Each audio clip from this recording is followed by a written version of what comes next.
Boa noite, aqui é o Alfredo Pereira Júnior, no canal Diálogos Interdisciplinares. Hoje eu vou tratar de um tema bastante interdisciplinar, bastante vanguardista, digamos assim, porque é uma mensagem que talvez muitos cientistas não estejam preparados mentalmente para ouvir.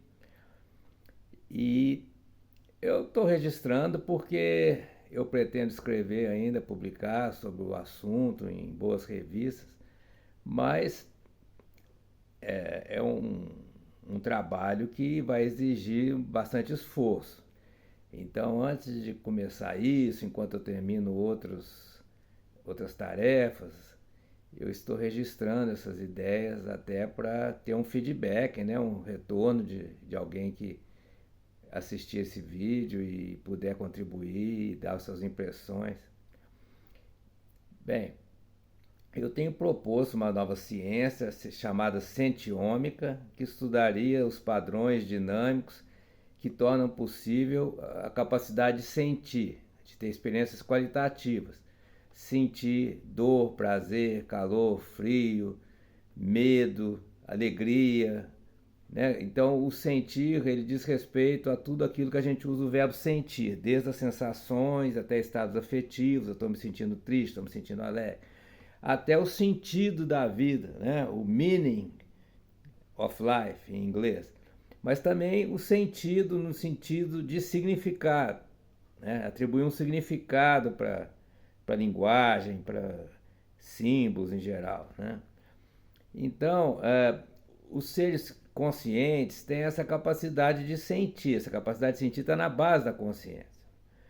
E as máquinas não têm essa capacidade de sentir, certo? As máquinas, elas processam informação, podem até ser inteligentes no sentido de processar grandes quantidades de informação, recombinar, né, os bits, os padrões de informação e gerar um output, né, como no caso aí, né, do Chat GPT e outros programas que trabalham com Big Data, né, bastante, grande quantidade de dados e produzem respostas para perguntas ou, né, produzem uma série de resultados úteis, né, desde do pouso de um avião, né, com um programa que para ajudar o piloto a fazer o pouso do avião, né, reconhecimento de voz, reconhecimento de faces, né, que isso já está sendo amplamente usado aí no dia a dia, para entrar e sair dos locais, né, já não se apresenta mais crachá, mas já tem uma câmera que vai registrar né, o rosto das pessoas. Então, e vai reconhecer quem que é cada pessoa de acordo com o banco de dados. Então, a gente vive num mundo da chamada inteligência artificial, que é puramente processamento de informação. Mas os seres vivos, além dessa capacidade de processar informação, também têm a capacidade de sentir. E o sentir que direciona a nossa vida, né? Mais do que o puro processamento de informação. Porque a partir do sentir que nós vamos atribuir valor, inclusive no plano da conduta, da ética, né? Da estética, né? Daquilo que nós julgamos belo, agradável. Né? E então a gente direciona a nossa vida, nós humanos direcionamos nossa vida pelo nosso sentir. E, né, as máquinas estão desprovidas disso até o momento, e talvez definitivamente, né, se mantém o tipo de hardware, de estrutura que as máquinas têm, elas não têm essa capacidade de sentir. Então a ciência da sentiômica, ela estudaria os padrões que existem nos seres conscientes, né, e os seres conscientes que a gente conhece são seres vivos, né, que dão a capacidade de sentir, que possibilitam, né, o sentimento, né, em geral, desde as sensações, né, até o sentido, atribuir um sentido para a própria vida. Então essa capacidade de sentir está ligado à vida, aos seres vivos, né, como os seres vivos se orientam no mundo. E atribuição, por exemplo, valorativa, né, no próprio âmbito da justiça, né, você considerar certas ações, por exemplo, assassinato de crianças, né, como sendo um injusto, né, atribuindo um valor negativo, né, também faz parte dessa capacidade de sentir, que ela é a base para a gente atribuir valores, né, para a gente apreciar, né, uma composição musical, uma composição, um livro, né, uma obra literária, uma pintura, artes plásticas, etc, etc. Está na base disso tudo. E as máquinas estão desprovidas dessa capacidade, né? Então aí a gente começa a estudar, né, nos seres vivos o que está possibilitando que esses seres sintam, né? Tenham sentimentos em geral, estados afetivos, emoções, atribuir significado, né? Até o sentido da vida. E, né, os resultados que eu obtive durante vários anos que eu estudei neurociência mostram que a base do sentimento está em padrões dinâmicos de energia, né, na formação de ondas elétricas e químicas, né? Essas ondas químicas são principalmente iônicas, com íons de cálcio e íons de potássio, né? E as ondas elétricas também são geradas por íons, mas nos axônios, né? Principalmente nos dendritos e axônios dos neurônios.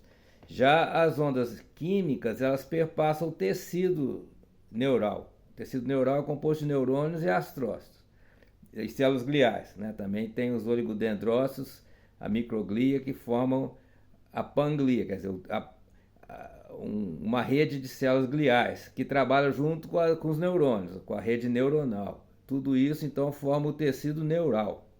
Esse tecido neural é percorrido por ondas de íons, né, que individualmente seguem as leis de Coulomb, né, da física.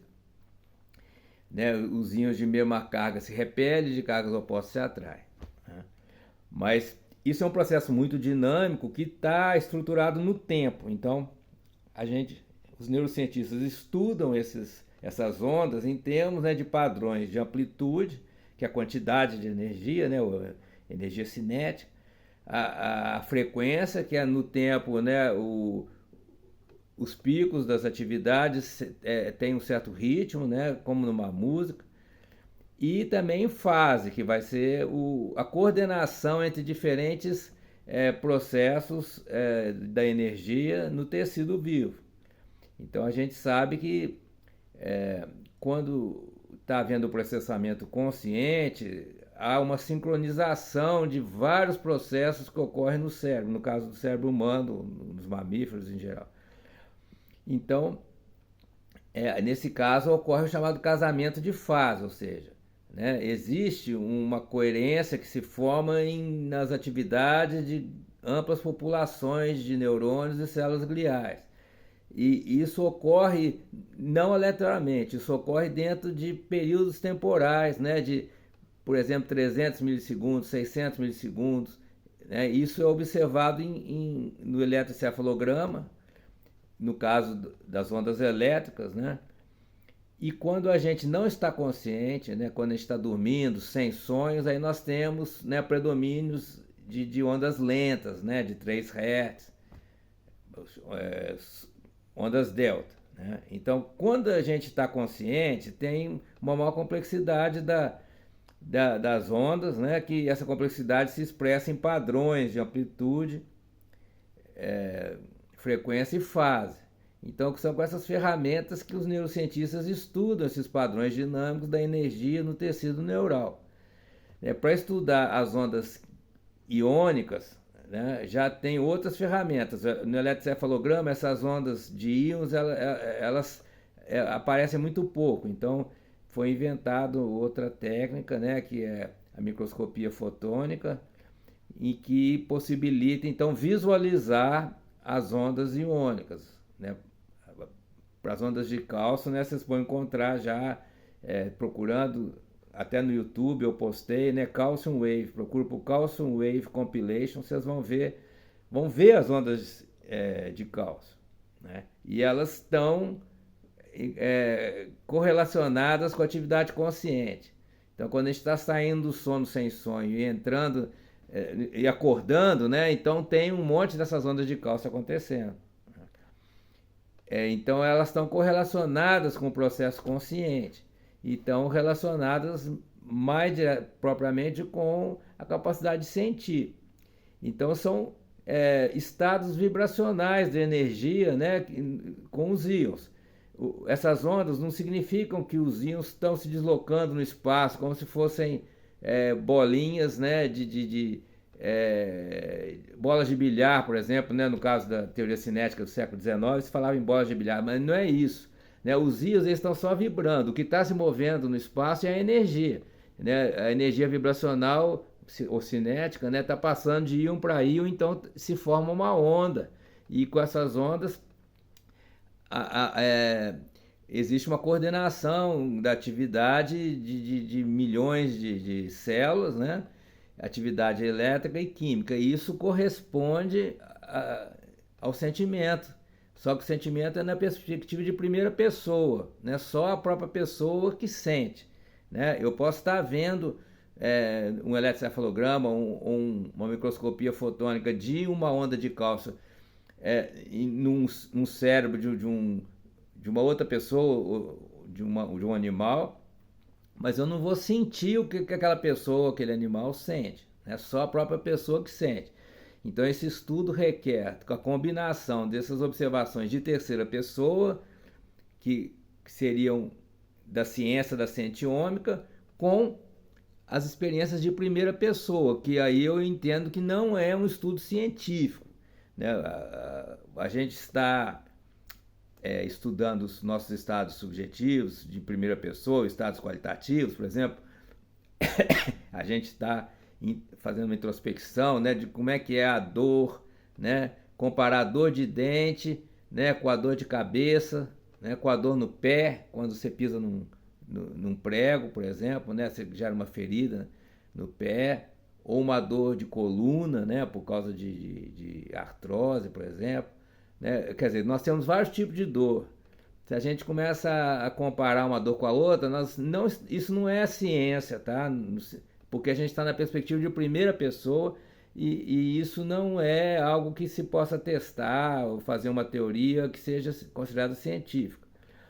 Esse tipo de estudo eu entendo que faz parte da filosofia, mais especificamente da metafísica, porque a gente vai estar interpretando o que significa todos esses estados qualitativos, desde o perfume de uma flor, como o Heidegger estuda no livro Princípio de Razão, né, até nossos estados afetivos, como é que é o relacionamento humano, como é que são as desordens mentais, né, para a própria pessoa, como é que é se sentir deprimido, como é que é ter o transtorno obsessivo compulsivo para a própria pessoa, né? Tudo isso eu chamo de qualiômica, tá? Seria o estudo das qualidades, ou qualia, né, em inglês, das qualidades que a gente vivencia, né, na perspectiva de primeira pessoa.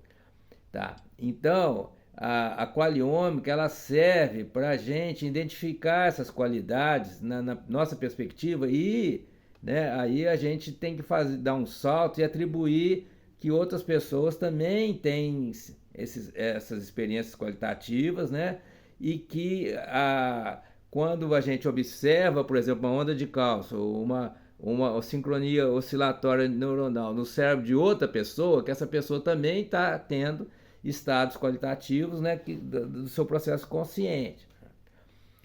Tá, mas eu estou falando tudo isso como introdução, tá? Porque eu ainda não falei aqui o assunto principal de hoje aqui dessa pequena palestra. Tá bom, então vamos colocar as coisas da seguinte maneira, né? Para a gente ser consciente, a gente tem que ter essa capacidade de sentir. Não basta só ter processamento de informação, né? Se você tem uma máquina que processa informação, constrói, né, usando a linguagem humana e até fala sobre si mesma usando essa linguagem, ou seja, a chamada autorreferência, nada disso é consciência, segundo a teoria que eu adoto, que chama monismo de triplo aspecto. Para ter consciência é preciso ter um corpo que possa ser afetado, né, pelo sentir, né, o corpo, ele, quando eu estou triste e choro, meu corpo está sendo afetado pelo meu estado afetivo, meu estado aí de tristeza, certo? Então é preciso ter um corpo, é preciso processar a informação, que as máquinas também fazem, né? Porque toda a nossa interação com o mundo é através da informação, né? Quando eu vejo uma coisa, não tem essa coisa dentro do meu cérebro, a matéria dela, é a forma, né? Quando eu penso nas formas das coisas. O pensamento não trabalha com a matéria das coisas, né?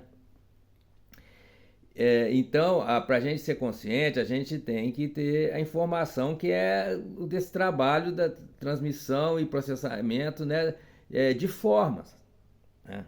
Forma no sentido aristotélico. Tá, então para a gente ser consciente, nós temos que ter um corpo, nós temos que processar a informação e nós temos que sentir.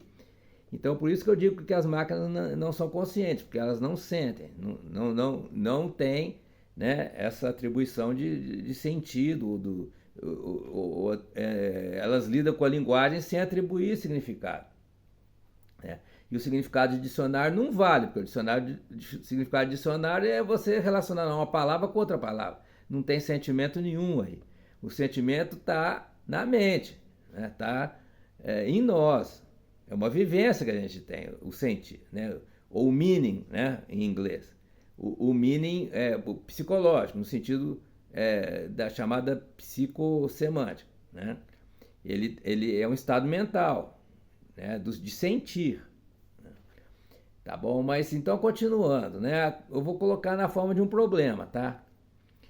A gente sabe que uma criança, ela herda, né, dos seus pais e de toda a história do universo, a capacidade de sentir, né, que é o assunto da sentiômica, de então reconhecer e vivenciar estados qualitativos, né?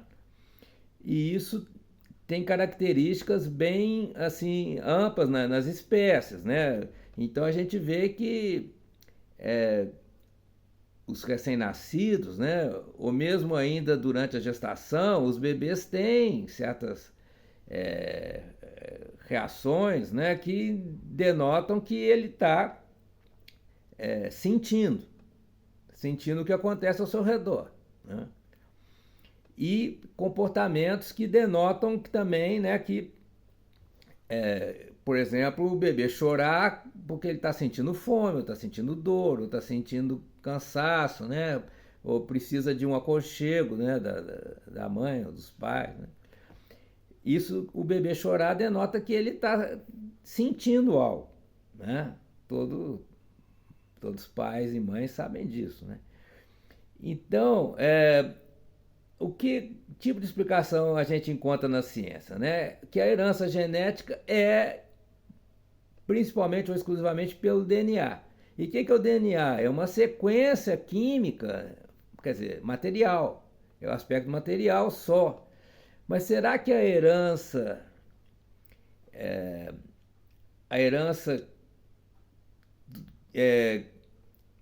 dita cultural, né? Ou eu chamaria a herança em termos da sentiômica, ou seja, das nossas capacidades de sentir, tem uma variedade, uma gama enorme de sentimentos, né, nesse sentido, de sentir o sabor das comidas, sentir o cheiro das coisas, sentir prazer, sentir dor, sentir, né, alegre, triste, etc. Tudo isso é transmitido só pelo DNA? Isso é muito intrigante, porque o DNA nada mais é do que uma sequência química. Se for isso, então o materialismo está certo, né? Tudo vem da combinação da matéria, de unidades elementares da matéria, né? Mas, do ponto de vista que eu adoto, a matéria é um dos 3 componentes da consciência, né? E não seria suficiente a gente ter a herança material do DNA, né, para a gente ter todas as capacidades de sentir que a gente tem. Tem que ter outra fonte. E isso é intrigante porque a única outra fonte que a gente encontra na genética, no estudo da genética, seria chamada herança materna, né? Porque o bebê sendo gestado na barriga da mãe, né, ou melhor dizendo, no útero, né, e estando ligado com a corrente sanguínea com a mãe, né, o bebê recebe uma série de sinais e de padrões dinâmicos que poderiam, né, então, embasar a sua capacidade de sentir, tá? Mas essa explicação, embora ela seja importante, né, ainda fica um pouco materialista no sentido de, né, complementar o DNA com alguns outros componentes, né, que vêm do corpo da mãe, né? Mas será que isso seria suficiente? Bem, talvez seja, mas por outro lado, se a gente tiver como já se está fazendo, né? Cultivo de células neurais, né? Numa cuba ou num laboratório, não tem mãe, né? Criar um cérebro a partir de células humanas, né? O chamado mini brain, sem ter esse contato com o sangue, com a circulação sanguínea de uma mãe, né? Será então que esse sistema não vai ser consciente? Eu diria que, bem, eu tenho um artigo publicado defendendo que vai ser consciente, sim, né? Embora vai depender muito do modo como esse sistema vai ser educado, ou seja, ele vai ser exposto a que padrões de informação, né, no laboratório. Eu entendo que para fazer isso funcionar, e no sentido de gerar uma réplica que tenha capacidades, né, de sentir, né, e, portanto, de ser consciente, é preciso que esse sistema seja alimentado com padrões dinâmicos de informação, né? Só o DNA das células não seria suficiente. Mas, de repente, eis que surge uma grande novidade, que começa na própria biologia, com o estudo da endossimbiose, né? E na endossimbiose, né, está se descobrindo que nós temos uma série de bactérias e fungos que vivem dentro de nós e que contribuem, inclusive, para a nossa saúde ou doença e para o funcionamento do sistema nervoso. Porque nós temos sistema nervoso entérico, nós temos sistema nervoso no coração né, e temos bactérias e fungos que estão vivendo dentro de nós e trocando sinais com esse sistema nervoso em todo o corpo. Tá? Então vem essa hipótese ousada que eu vou trazer aqui. Por enquanto eu não tenho ainda um estudo extenso para dar um suporte para isso, mas é que essas bactérias e fungos, elas podem estar contribuindo para a sentiência, para a nossa capacidade de sentir. E eu vou fazer só um argumento aqui, né? Como é que se gera o sabor de um vinho ou de um queijo, né? Um queijo como, por exemplo, gorgonzola, né? Que se injeta lá um fungo, né? no leite da vaca, né? Ou da cabra. Né? O que acontece nessas situações, né? Você tem esses micro-organismos que vão gerar uma qualidade, né, no suco da uva ou no leite da vaca. Vão gerar uma qualidade. Se esses micro-organismos fazem isso fora do nosso corpo, por que eles não poderiam fazer isso também no nosso corpo? Ou seja, né, a nossa capacidade de sentir e até os nossos distúrbios, né, desordens mentais, isso inclusive já está parcialmente confirmado cientificamente, estarem relacionados com a atividade desses micro-organismos dentro do nosso corpo também. E como eles são seres vivos, eles já têm esses padrões também deles que de alguma maneira se comunicam com o nosso corpo e com a nossa mente e trabalha tudo junto, né? Então, aí seria uma resposta assim nova para essa questão da herança cultural ou da herança do sen, da capacidade de sentir, como eu coloco na sentiômica, né? A resposta é, né, que a capacidade, a ampla gama de modos de sentir que um bebê tem deriva, sim, do DNA, do pai e da mãe, né? Da herança materna, ou seja, né, todas aquelas sinalizações, aquelas moléculas funcionais, né, que tem no corpo da mãe e que durante a gestação também são compartilhadas com o embrião, né, e que vai participando do processo de diferenciação, né, no processo embriológico, processo de diferenciação celular, formação dos tecidos, órgãos, etc., e na funcionalidade disso tudo, né? E, né, as bactérias e fungos que tem aí dentro dos todos os corpos vivos, né, pela endossimbiose. Então aí é um campo de estudo novo, né, ligado à sentiômica, né? Não conheço outra área de estudo que possa abranger isso, né?